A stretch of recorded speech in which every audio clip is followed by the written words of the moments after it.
My name is Oliver. I'm 28. And for most of my life, I've been the invisible one in my family. You know, the one people forget to text. The one left out of group photos. The one they remember when they need a ride or a favor, but never when it actually matters. I grew up with a mom who always had a sharp tongue and a selective memory. Somehow, she remembered every mistake I made, but forgot every award, every time I helped her, every birthday card I saved up for. I have a sister, Ava, who learned early on that playing perfect got her everything. She smiled, curtsied, got good grades, and got treated like royalty. I was the opposite, quiet, skeptical, too blunt for my own good. That didn't sit well with our family culture, where smiles were currency and truth was a nuisance. For years, I tried to earn my place. I brought pies to dinners I wasn't invited to, gifts to birthdays where no one noticed me arriving, and compliments to relatives who never said my name correctly. I played along at first, thinking if I just tried hard enough, they'd eventually see me. But by the time I hit 25, the veil had lifted. I realized my efforts didn't change a thing. My place at the table was never going to be permanent. Still, there's a certain kind of ache that doesn't fully go away, no matter how logically you understand it. So, when Thanksgiving rolled around last year, I debated whether to go. My cousin Maya was the only person in that entire web of relatives who genuinely treated me like a human being. She was younger by 2 years, but more emotionally mature than half the adults in the room. We'd grown closer over the years, DMs, occasional late-night calls, honest check-ins. So, when she texted me the day before Thanksgiving saying, "You better show up. You know, I saved you a spot," I caved. I figured maybe, if only for her, it was worth showing up again. I drove the 40 minutes out to my uncle's house, where Thanksgiving was always hosted. Classic suburbia, manicured lawn, tacky inflatable turkey in the front yard, and that unmistakable scent of butter, spices, and tension wafting out the open windows. I parked in my usual spot, 3 houses down, because my uncle's driveway was always full when I came late. As I walked up the front steps with a bottle of wine I knew no one would touch, I saw them through the screen door, my mom, my aunt, my sister, my uncle, laughing, talking, smiling like it was a photo shoot for Dysfunctional Families Anonymous. I didn't expect a parade or even a hello. But what happened next wasn't just cold, it was deliberate. As I reached for the doorknob, the door opened, just a crack. And there was my Uncle Ron, filling the frame like a human roadblock. He didn't greet me, didn't smile. He just looked at me with that smug little twitch in his mouth and said, "You're not family anymore, Oliver. You need to leave." At first, I thought he was joking. I actually laughed, expecting the punchline. But he didn't move. Behind him, I saw my mom pass 2 plates across the table, one of them with the name card I recognized, mine. She handed it, laughing, to Ava's boyfriend, a guy I'd only met twice. They clinked glasses. My chair, my seat, was filled before I even got a foot in the door. "I'm serious," Uncle Ron added. "You showing up just causes tension." I blinked. "Causes tension," I repeated. "I haven't even walked in yet." He gave a mock sympathetic shrug. "Let's not make this worse than it needs to be. Just head home, okay?" I looked over his shoulder, locking eyes with my mom. She didn't flinch. Didn't call him off. She just raised an eyebrow and took a sip of her wine, like she was watching a mildly interesting TV show. For a moment, I thought about fighting back, raising my voice, making a scene. But I didn't. Instead, I did something that caught even me off guard. I nodded calmly, quietly. I stepped back. I walked down those steps with the same bottle of wine still in my hand, got in my car, and drove 2 blocks before pulling over. My hands were shaking, not with rage, but with something colder, something more final, because I'd seen all I needed to see. I wasn't family to them. I was a placeholder, a joke, a scapegoat when they needed someone to criticize, and an empty chair when they needed a space filler. But here's the thing, I had something they didn't know about. Months ago, I'd been slowly preparing for the moment I stopped trying, something Maya and I had talked about more than once over whispered calls and shared stories of being left out, overlooked, dismissed. She wasn't as loud about it, but she saw it too, the hypocrisy, the favoritism, the manipulation that danced beneath every family gathering. She once told me, if we ever wanted to break the illusion, all it would take is one spark. So, I picked up my phone, opened the saved message. It had taken me weeks to write, to time it just right. It wasn't a rant or a guilt trip or some long-winded attempt at closure. It was just the truth laid bare, sent to a very select group of people in that house, and I hit send. 5 minutes later, as I sat parked at the corner of their street, engine idling, I watched through the rearview mirror. The front door opened. First, it was Maya, storming out, face red with anger, then my cousin Daniel, then his girlfriend, then my aunt's best friend, the one who always brought dessert and had a soft spot for me. One by one, they left. I couldn't hear the words being shouted inside, but I could guess. The illusion was cracking, and that was just the beginning. Maya was the first to call. I saw her name flash across my screen before I even pulled out of my spot. I picked up, heart pounding, not because I was nervous, but because I hadn't expected it to unravel this fast. "Oliver," she snapped, not even waiting for me to speak, "what did you just do?" I paused. "You read it." "Of course I read it. So did everyone else." Uncle Ron's face turned purple. "Your mom tried to play dumb." And Ava just stood there, frozen, like she didn't know what planet she was on. I could hear the wind rushing past her phone. She was walking fast, maybe pacing, maybe on her way to her car. Maya was quiet for a second, and when she spoke again, her voice had dropped. "Why didn't you tell me you were recording them?" That was the thing. A few months back, after years of being talked down to, dismissed, and lied about behind my back, I'd started collecting receipts, not out of paranoia, but because I was tired of gaslighting. I'd record casual conversations, save texts, take screenshots. I had video clips of my mom telling Ava she should just take the credit for something I'd done. A voice memo of Uncle Ron saying I only showed up to family events for handouts, even though I never once asked for anything. And maybe the worst of them all, an audio recording from my birthday the year before, when they forgot I existed, even though I had been sitting right there at the table. That Thanksgiving message I sent, it wasn't just a note. It was a compilation. I had stitched together the greatest hits of family hypocrisy into a 5-minute clip. It had context, timestamps, and just enough raw silence between the insults to let it all sink in. I sent it to 7 people: Maya, Daniel, my Aunt Laura, my cousin's fiancé, my mom's sister who had always been on the fence, and 2 family friends who'd always believed the curated version of the family that my mother and Uncle Ron sold like gospel. "I didn't tell you because I didn't want you caught in the middle," I said quietly. Maya scoffed. "I'm already in the middle. But I'm glad you did it." I exhaled, my grip on the steering wheel finally loosening. "Are you okay?" "I will be. I'm done with them." Click. I sat there in the silence of my car, staring out the windshield, watching as more cars began pulling away from the house. A few people stood on the porch, looking confused. My mom's voice rose above them all. She was shouting something I couldn't make out, but I didn't need to hear the words. I'd heard versions of them my entire life. The next call came from Aunt Laura. "Oliver," she said, breathless, "where are you?" I debated lying. "Down the street." "Stay there. I'm coming." She hung up, and true to her word, 5 minutes later, she climbed into my passenger seat. Her eyes were wide, but not with anger, more like someone who had just stumbled into a crime scene she wasn't expecting to find. "I listened to everything," she said, "twice." I said nothing. I never knew it was that bad. I mean, I knew they were cruel sometimes. I just didn't realize how calculated it all was. I looked over at her. "You really didn't know?" She winced. "I saw pieces, but your mom always made it seem like you were the problem. She said you were dramatic, that you twisted things." I didn't want to believe she'd lie. "She didn't lie," I said softly. "She edited." Aunt Laura stared at the dashboard. "This is going to rip the family apart." "Then maybe it was already broken," I said. That evening, I went home to a flood of messages, some angry, some apologetic, a few confused. But what stood out the most was the silence from the people who should have said something: my mom, Ava, and Uncle Ron. Not one of them reached out, not even a call, not a single word. Until the next morning. That's when I saw the post. My mother, in her usual performative style, had posted a long status on Facebook about betrayal, misunderstanding, and private matters being aired for attention. She never said my name, but the comments made it clear who she was talking about. People offered sympathy, called me disrespectful, said things like, "You raised him better than that, girl." But something unexpected happened in the thread. Maya commented, then Daniel, then Aunt Laura. One by one, people began pushing back. They called out the manipulation, the double standards, even sharing their own stories of being mistreated or lied to.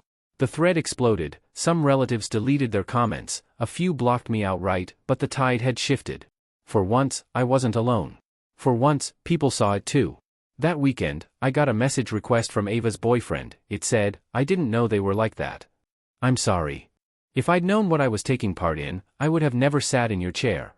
I didn't respond. I didn't need to. The message had already been sent, and not just the one in the group chat.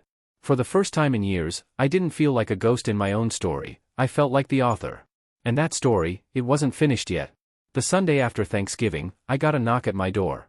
I live in a quiet part of town, nothing fancy, just a modest apartment above a bakery that smells like cinnamon rolls every morning. It's peaceful, quiet, Nothing like the house I grew up in, where every door slam felt like a gunshot and every holiday dinner was a performance for the neighbors. I wasn't expecting visitors. Most of my friends had already texted me after the video went around, some supportive, some shocked. Maya had been calling me daily, but I wasn't prepared to open the door and see my dad. We hadn't spoken in almost a year. He looked older than I remembered, gray creeping further into his beard, that familiar leather jacket a little more worn. He didn't smile, just stood there, hands in his pockets, rocking slightly on his heels like he didn't know what to say. "Hi," he finally muttered. "Didn't expect to see you," I said, stepping aside, but not exactly welcoming him in. He hesitated, then walked in. I watched him scan the apartment, clean, quiet, filled with small things that made me happy, the records on the shelf, the stack of books I actually had time to read now, the framed photo of Maya and me from the one Thanksgiving we snuck out and got burgers instead of dealing with the family circus. "I saw the video," he said, "or clips of it. Your aunt sent it to me." I waited. He sat down on the edge of my couch, looking at the floor like it held the answers he didn't know how to ask for. "Your mom, she's been losing her mind over this. Says you set her up. Says you twisted everything." I leaned against the counter. "Did I?" He didn't answer right away. Instead, he rubbed the bridge of his nose, like he was trying to press the tension out through his skin. "I don't know, Oliver. I mean, I knew things were bad between you two, but hearing it like that, it was hard to listen to." I folded my arms. "Hard for who?" He looked up. "For me. Because it made me realize I let it happen for years." And there it was, the first real sentence my father had ever said that felt like a mirror instead of a dismissal. I didn't say anything. I didn't trust myself to speak yet. He shifted on the couch. "You remember when you were 13 and your mom threw out your art portfolio?" I nodded slowly. That day had stayed with me, months of work tossed into the trash because I'd got a B in science. "Yeah.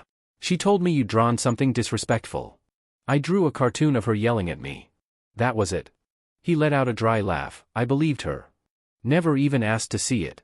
"That was the pattern," I said, and I was surprised at how steady my voice was. She'd say something, you'd nod, Ava would play along, and I'd be left trying to figure out if I was crazy or just not worth the truth. He looked like he wanted to argue, but he didn't. Instead, he sat there, nodding slightly, letting the silence stretch. "I can't fix what happened," he said eventually, "but I wanted you to know, I see it now. I wish I'd said something sooner. I wish I'd stepped in." I believed he meant it, I really did.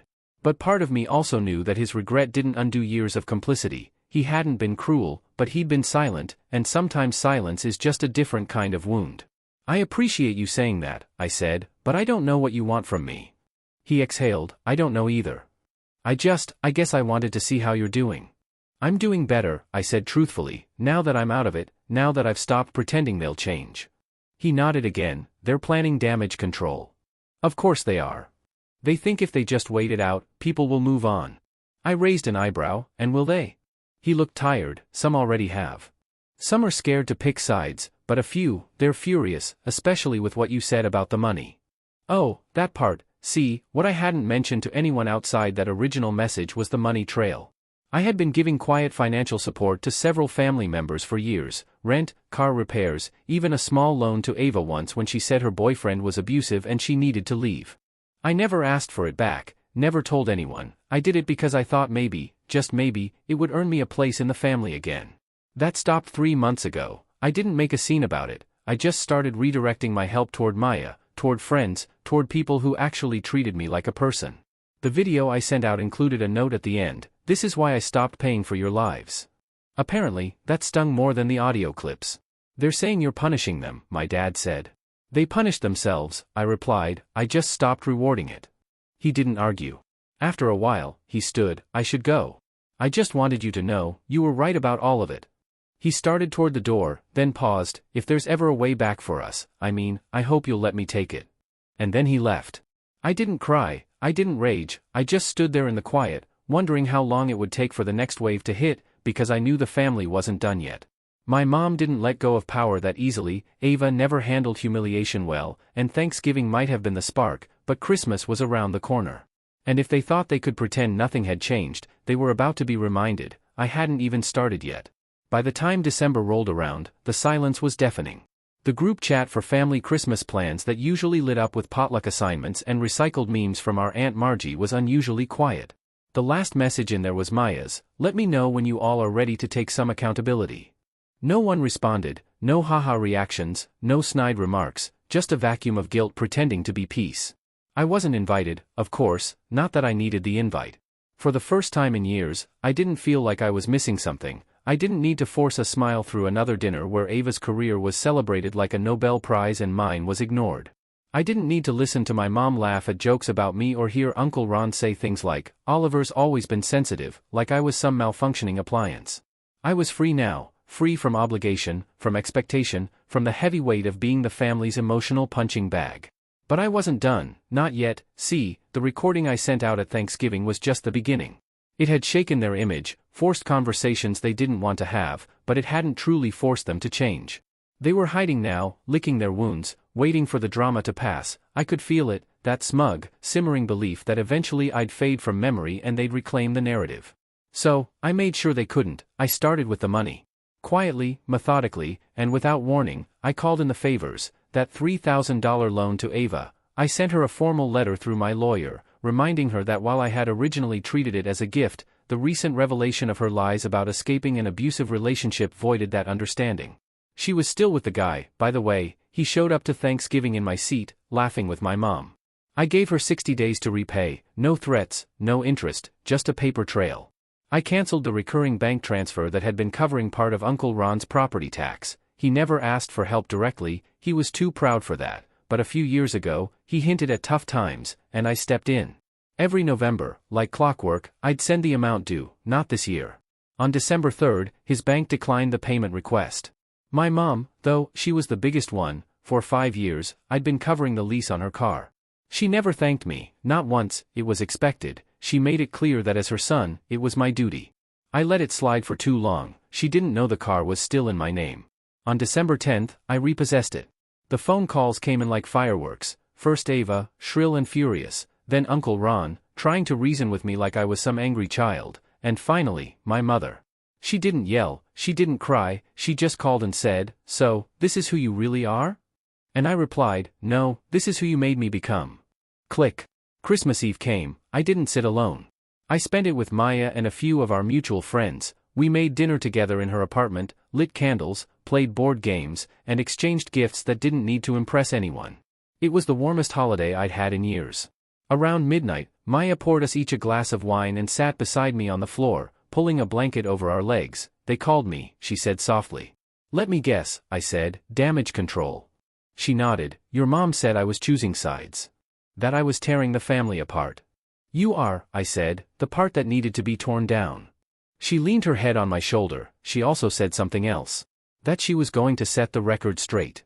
I sighed. Of course she is.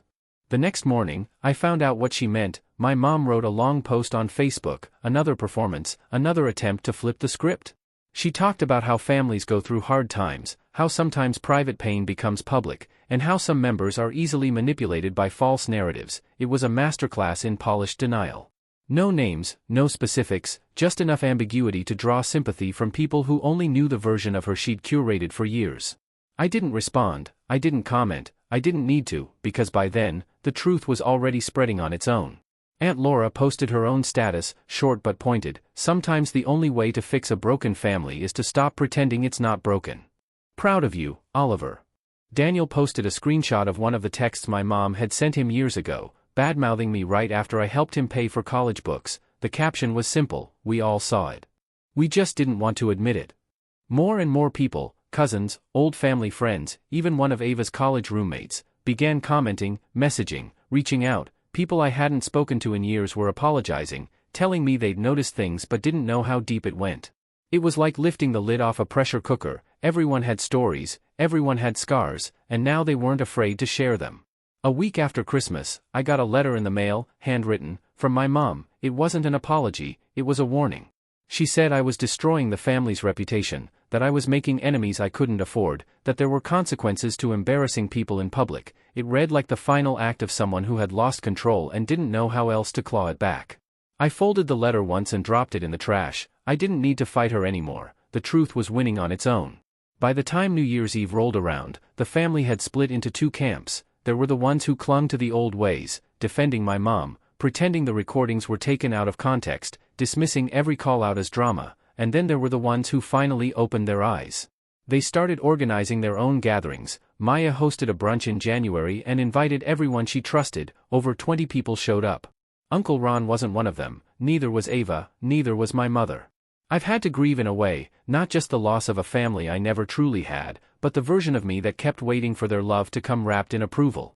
I let that version die, buried him with the guilt, the people-pleasing, the endless ache for validation.